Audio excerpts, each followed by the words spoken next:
Hello, Professor Matthias Middell. You are Professor of History at the University of Leipzig in Germany, at the Global and European Studies Institute. You are author of numerous books and articles in history, historiography, and global history. My first question, you created the European Network in Universal and Global History, ENIUGH, which seeks to foster and promote research and teaching through the establishment of platforms of communication and exchange for scholars working in global history in Europe, all over Europe. Can you tell us how came to you the idea of this network and how did you concretely proceed to create it? Okay, it was of course not my personal initiative, but it was a collective endeavor right from the beginning. We met in 2002 for a workshop with the aim to establish a master's program in global studies, but also to cooperate across boundaries in Europe in training of PhDs. And during that meeting emerged the idea that a European Congress in global history would be a very helpful platform to exchange ideas about the various approaches developed in the different countries. So 2002, the foundational moment with people from the UK, from France, from the Netherlands, from Hungary, Germany, and Poland and Czechia. At that time, we haven't foreseen how successful such a congress would be. The first one in 2005 was held in Leipzig, and we had about 200 participants. But then all the 3 years, the participation grew. We had the following congresses in Dresden and then in London. After London, it was Paris, a very successful one at the École Normale Supérieure. And afterwards we met in Budapest. This year it was foreseen to have the next Congress in Turku, but unfortunately due to the Corona crisis we have to postpone it to next year's June. What is interesting is that on the one hand there is 600 to 800 participants and this is a very stable participation, while at the same time generations changed. So in the meantime this is no longer the foundational generation, but many, many younger scholars coming to these congresses. Okay. The important thing, I guess, is that this became a branch of a broader network of organizations in world and global history, which affiliated with the International Committee of Historical Sciences and gave then global history also a representation at the congresses of this organization. Yes, and to your mind, why is global history a very important trend in historiography nowadays? You know, on the one hand, there is a very old tradition of world history writing, which somehow continues, particularly at moments when border crossing connections become more visible and more important to societies. So there's always the question how to position my national history or the history of my continent, of my culture, and so on, within a broader international context. That met in the 1990s, in particular, with all that debate about globalization. And here is also a risk, I would say, because this debate on globalization has led to a kind of ideological globalism. So some people believe that globalization per se will lead to the welfare of everyone, will lead to eternal peace, will lead to profits that will trickle down even to the poorest in the world, which is only one strand within the discussion about global history. But evidently, since 2015, we have the growth of populism and of protectionism and nationalist ideas again. And this has challenged this globalism, this ideology of globalism, and therefore there is much more awareness now of how conflictual globalization or global processes can be, that there is not only one, mainly Anglo-American globalization in the world, but that there are many globalization projects, and they are different in their outcomes and in their effects on intercontinental relationship, on economy, on the poor and on the rich, and so on and so on. So I guess it is always, to answer your question more directly, it is always a direct relationship with the social conflicts and social debates in many societies in the world that make global history so interesting to many, many people, because they ask, where do we come from? Since when we are under that global condition, we suffer from or we profit from, it depends. And you also created a journal, comparative. What does this journal bring to historiography? It's in English and in German. We started in 1991 already with the first issue, and these issues were first of all in German, because we felt the lack of a German-speaking journal on world and global history. By the way, it came into existence only with the help of Clemens Heller from the École des Hautes Études en Sciences Sociales in Paris, who funded the first two issues, believing that this is worth investment. And then we turned it into a more and more international journal, not going the way to English only, but we publish in German, French, and English, but try to make visible and also the voices from those who are not in the mainstream of global history.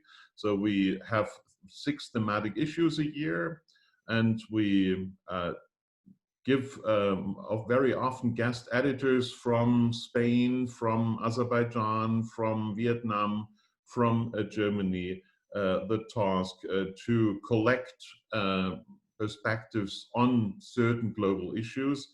And by that way, we try to overcome a certain narrowness of the debate, which is often an Anglo-American debate only. You are also part of the NOGWISTO, the Network of Global and World History Organization, a world network. How is it to exchange and collaborate with American or Asian scholars on global history? Is it easy or difficult? Do they have the same conception of global history or divergent conceptions?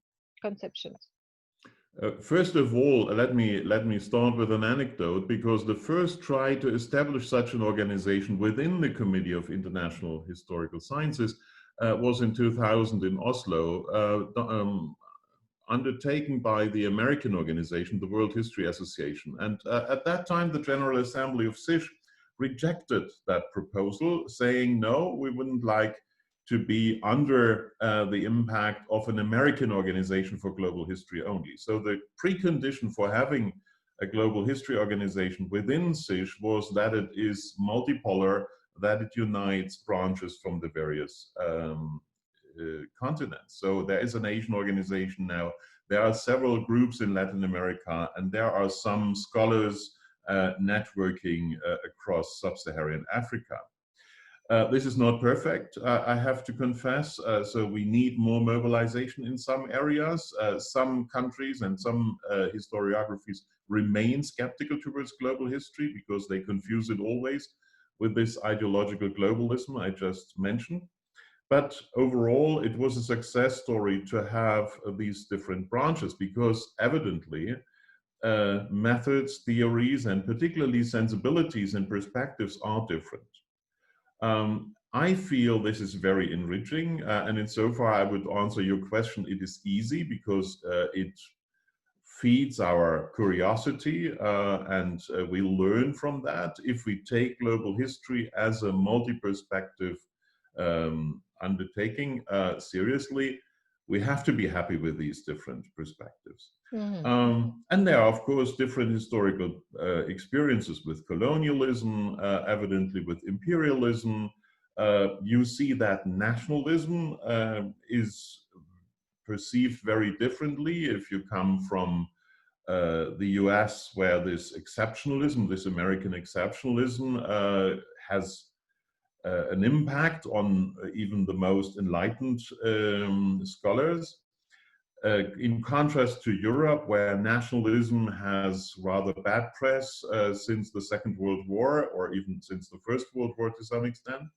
And there is transnationalism as something that will overcome the national framework, and regionalism seems to be self-evident. But in Asia, the nation remains very important. So there, the sensibility for communication across borders by accepting the borders very much is probably the prevalent sensibility. So all that has, of course, very interesting features. But what is also interesting is the very different approach towards environment and towards a development that is based on the traditional energy resources of European industrialization.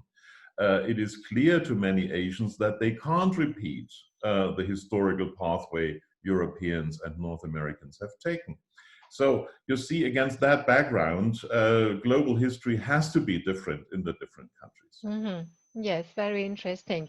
And you teach global history to masterclass students at the University of Leipzig. Does global history interest the students? How is it to teach global history to students?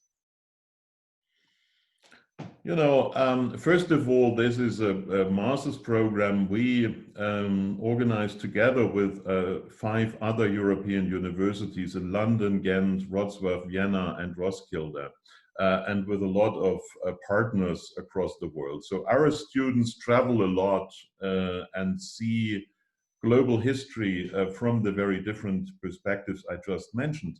But what is, of course, difficult is that these students come from education at high school, which remained very much in the containers of national, European, American, and so on histories. So we have to open them to the particular problematics of global history, which is a very interesting task and which is very enriching when you meet students who are curious to these issues, but at the same time they feel the giant work that is to be done in order to know about the many, many world regions. So on the one hand, it is really a challenge, but on the other hand, that is a challenge students, international students, take with great joy. Mm-hmm. Yes. Now, a question about your own research. You are a specialist in historiography of the French Revolution, and you published a few years ago, 1989, in a global perspective. Can you explain how you did to have this global perspective on the French Revolution, and what your book bring to historiography? Yeah, I mean, I have to explain that I was taught myself in a school by historians like Walter Markov and Manfred Kosok, who were interested in the global outreach of the French Revolution. So I had already during my study times courses on intervendencia in Latin America, on the effects of the French Revolution in Southeastern Europe, in Central Europe, and in Italy, and so on. But at that time, this was perceived as a diffusion of the message of the French Revolution to the not yet completely revolutionized. So there was a kind of modernization theory behind. This has turned into the opposite perspective with the discovery of the importance of the Haitian Revolution. All of a sudden, we saw to what extent the rebellion of the slaves and of the small blanks in Saint-Domingue has impacted the understanding of the French Revolution, of citizenship, of freedom, of liberty, and so on and so on. So that has turned the perspective on revolutions and has led to the question, is this an exceptional moment that was only the French Revolution of that global character? Or is that something that happened in other historical circumstances as well? I just participated last year in a conference in Paris on 1848, which was always seen as the spring of the European people.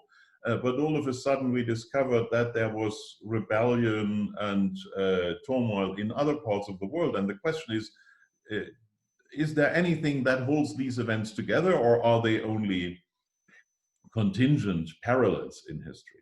When we come to 1989, it was very evident to many people that this was not only an event that happened in one particular place. Think only of the series of events from East Germany, China to Bulgaria and Romania. But then we discovered as well that there is, of course, the end of apartheid and the end of all the war times in Southern Africa. That there is this dramatic change in India when the Congress party changed to a neoliberal attitude, and so on and so on. So our question was, can we define such global moments which are under the impact of revolutionary upheaval, but at the same time lead to structural transformation across many countries or even continents? So that is an open question, and we are still working on that. I guess in 2009, we were further with the global remembrance of 1989 than we are today. I see a sort of return to an interpretation that 1989 happened only in Eastern Europe and concerned more or less the realm of the former Soviet Union, but has nothing to do with the US, has nothing to do with France, has nothing to do with Africa. I guess that is wrong, and we work collectively on that question and try to demonstrate that many of the structural changes we are confronted with today are part of that post-1989 transformation, which is connected in some places to upheaval, but in other places rather to reforms, something that is completely similar to the time of the French Revolution, when there was no revolution in Prussia, but dramatic changes in the society and in the way of governing Prussia, for example. And a last question, what are your current and future projects? As said, we try this year to finish a book with a colleague of mine who is a specialist of Africa, Ulf Engel, on 1989 in that global perspective. And at the same time, we prepare a large series of handbooks on globalization projects. So our idea is to turn the debate about globalization into something taking an opposite direction. Instead of speaking of globalization as a quasi-natural process that happens and that influences the doing of people, we try to turn it into who are the actors pursuing different projects in globalizing their worlds. And we try to bring together scholars from different parts of the world to describe these projects. We will start with one on the French project, one on international organizations and their impact on such globalization projects, and one on socialism as a globalization project. And I hope that with these first handbooks, we can create a kind of collective enthusiasm to discover more of these projects and to engage in their description. Okay, thank you very much, Professor Matthias Middell, and looking forward to read your next book. Thank you.